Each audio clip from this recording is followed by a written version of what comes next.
School गिर गया, बच्चे मर गए। सवाल यह है कि सरकारी स्कूल क्यों गिरता है, प्राइवेट स्कूल क्यों नहीं गिरता? और भारत का सरकारी स्कूल क्यों गिरता है, सिंगापुर जापान का सरकारी स्कूल क्यों नहीं गिरता? सरकारी स्कूल क्यों गिरता है, शिक्षा मंत्री का घर क्यों नहीं गिरता? भारत में भ्रष्टाचार के कारण हर साल 5 लाख लोगों की मौत होती है। स्कूल गिरता है, मौत होती है। सड़क में गड्ढा होता है, गाड़ियों का एक्सीडेंट होता है, उससे मौत होती है। पुल टूट जाता है, उससे मौत होती है। नकली दवा खा के लोग मर रहे हैं। लोग नकली दूध, घी, मक्खन, पनीर खा के लोग मर रहे हैं। थाने के भ्रष्टाचार के कारण लोग आत्महत्या कर लेते हैं। तहसील के भ्रष्टाचार के कारण लोग आत्महत्या कर लेते हैं। फर्जी एफआईआर के कारण लोग आत्महत्या कर लेते हैं। फर्जी जांच के कारण आत्महत्या कर लेते हैं। मुकदमों के फर्जी फैसले के कारण लोग आत्महत्या कर लेते हैं। 5 लाख लोग साल में हर साल मर रहे भ्रष्टाचार के कारण। जब भी कोई ऐसी घटना हो जाएगी, पुल गिर जाएगा, स्कूल गिर जाएगा, कुछ भी हो जाएगा, एक जांच कमेटी बैठा दी जाएगी।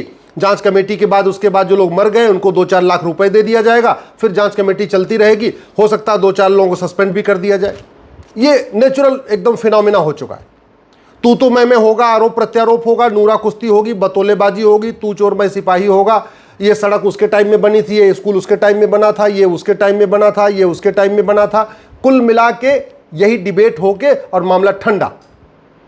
तब तक 2-4 दिन के बाद उनको नई खबर आ जाएगी, कहीं नई किसी और जगह लोग मर जाएंगे। इसका मूल कारण और इसके अस्थायी समाधान पे चर्चा ही नहीं हो रही है। मूल कारण है भ्रष्टाचार। जब कोई टेंडर होता है ना, सड़क का टेंडर होता है या स्कूल का टेंडर होता है, उसका 20% तो नेता रख लेते हैं। जो टेंडर होता है उसका 20% नौकरशाह रख लेते हैं। जो टेंडर होता है उसका 20% ठेकेदार अपने लिए रख लेता है।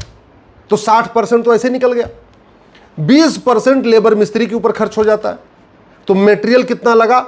20%। यानी अगर 1 करोड़ का टेंडर हुआ तो 20 लाख नेता रख लिए, 20 लाख नौकरशाह रख लिए, 20 लाख ठेकेदार ने खुद रख लिया, 20 लाख चला गया लेबर मिस्त्री ठेके और जो सुपरवाइजर वगैरह उनके ऊपर चला गया।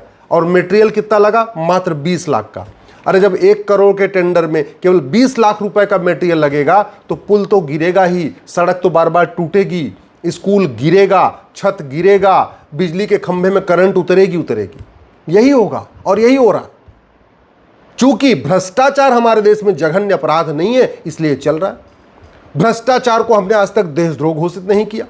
भ्रष्टाचार को हमने राष्ट्र की सुरक्षा के लिए खतरा नहीं घोषित किया। सोचिए 5 लाख लोग हर साल मर रहे हैं भ्रष्टाचार के कारण, लेकिन इसको आज तक हमने राष्ट्र की सुरक्षा के लिए खतरा भी घोषित नहीं किया। इसको देशद्रोह तक नहीं घोषित किया है। इसको ऑर्गेनाइज क्राइम तक नहीं डिक्लेयर किया है। भ्रष्टाचारियों को फांसी देने के लिए आज तक कानून नहीं बनाया। भ्रष्टाचारियों को 100% संपत्ति जब्त करने के लिए कानून नहीं बनाया। भ्रष्टाचारियों की नागरिकता खत्म करने के लिए कानून नहीं बनाया। बस तू मैं होगा, आरोप प्रत्यारोप होगा, नूरा कुश्ती होगी, बतौलेबाजी हो जाएगी। 1-2 दिन के अंदर मैटर ठंडा हो जाएगा।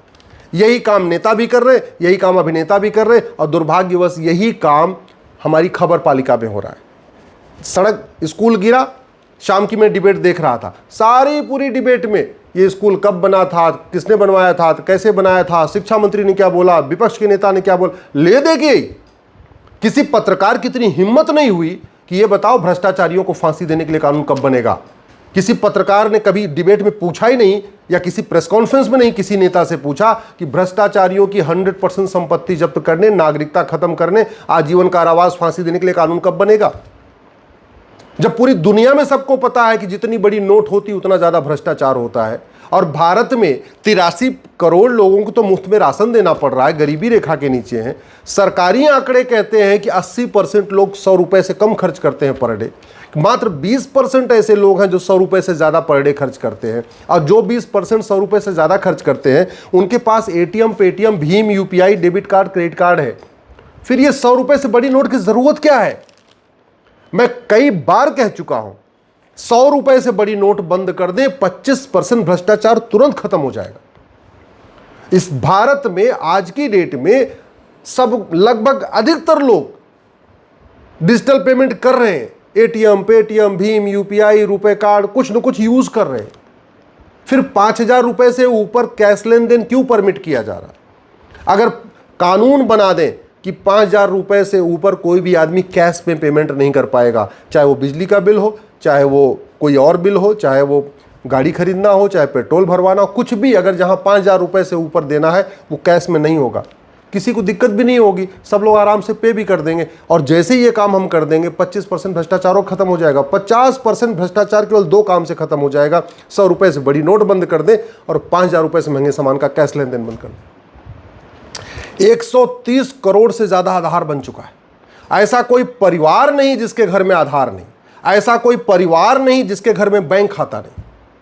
225 करोड़ खाते चल रहे हैं। जनसंख्या भारत की 150 करोड़ है, 225 करोड़ बैंक खाते चल रहे हैं। सारे अकाउंट मिला दीजिए आप, ये जनधन खाता मिला दीजिए, सेविंग अकाउंट ले लीजिए, करंट अकाउंट ले लीजिए, सारे अकाउंट मिला दीजिए तो 225 करोड़ बैंक खाते भारत में है। 55 करोड़ तो जनधन खाता है। जनधन खाता गरीबों का खुलता है। फिर प्रॉपर्टी को आधार से लिंक करने के लिए कानून क्यों नहीं बना रहे? 100 रुपये से बड़ी नोट क्यों नहीं बंद कर रहे? 5,000 रुपये से महंगे सामान का कैश लेन देन क्यों नहीं बंद कर रहे हैं? और दूसरा, दुनिया के कई देशों में भ्रष्टाचार को जघन्य अपराध घोषित किया गया है, हमारे देश में जघन्य अपराध क्यों नहीं है?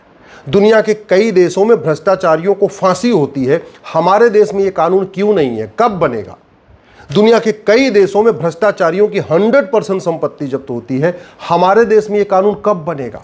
दुनिया के कई देशों में भ्रष्टाचारियों की नागरिकता खत्म कर दी जाती है, हमारे देश में यह कानून कब बनेगा? चीन में एक कंपनी के जनरल मैनेजर ने ठेकेदार से कुछ 2 लाख युआन लिया था, उठा के फांसी दे दिया। चीन में एक पूर्व कानून मंत्री को फांसी हो चुकी है। सिंगापुर में कितने लोगों को फांसी हो चुकी है? अरे अगर भारत को सिंगापुर बनाना है, भारत को जापान बनाना है, भारत को चीन बनाना है, तो हमें चीन, जापान, सिंगापुर जैसा कानून भारत में लागू करना पड़ेगा। जब सारी 50% समस्याओं का मूल कारण भ्रष्टाचार है, लोग मर रहे हैं, लोग तड़प रहे हैं, और किसी की जिंदगी की कीमत क्या है? आप 1 लाख रुपए दे दीजिए, किसी की हत्या करा दीजिए। और ये क्यों चल रहा है? क्योंकि कानून घटिया है। आप 1 लाख रुपए दे दीजिए, किसी के खिलाफ फर्जी केस करवा दीजिए, FIR करा दीजिए। क्यों चल रहा है? क्योंकि कानून घटिया है। आप थानेदार को 1 लाख 2 लाख रुपए दे दीजिए और जांच पलटवा दीजिए, एकदम उल्टी जांच रिपोर्ट लग जाएगी। क्यों चल रहा है? क्योंकि कानून घटिया है। आप जज को, डिस्ट्रिक्ट कोर्ट के जज को, तहसीलदार को 5 लाख 10 लाख रुपए दे दीजिए, अपने पक्ष में फैसला ले लीजिए। क्यों चल रहा है? क्योंकि कानून घटिया है। और इस घटिया कानून से लोग परेशान होकर आत्महत्या कर रहे हैं। फर्जी दहेज केस से लोग आत्महत्या कर रहे हैं, फर्जी SC ST केस के कारण लोग आत्महत्या कर रहे हैं।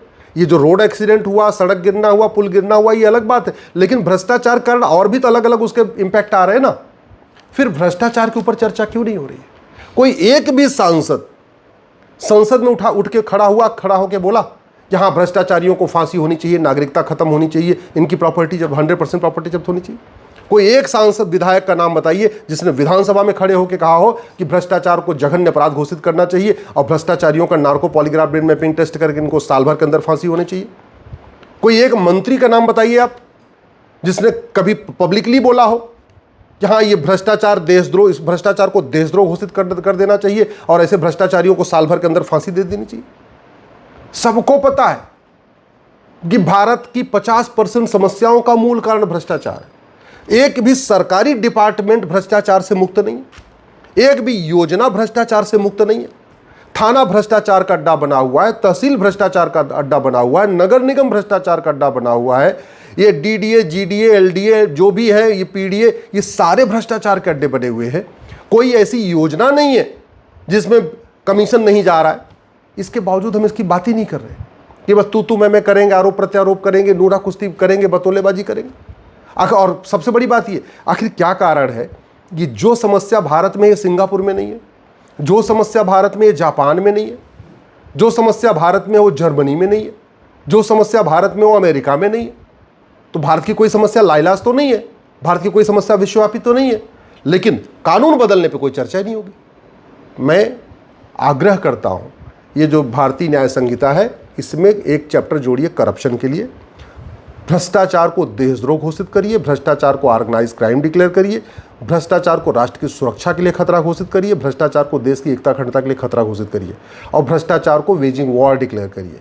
भ्रष्टाचारियों की 100% संपत्ति जब्त करने, नागरिकता खत्म करने और फांसी देने के लिए कानून बनाइए।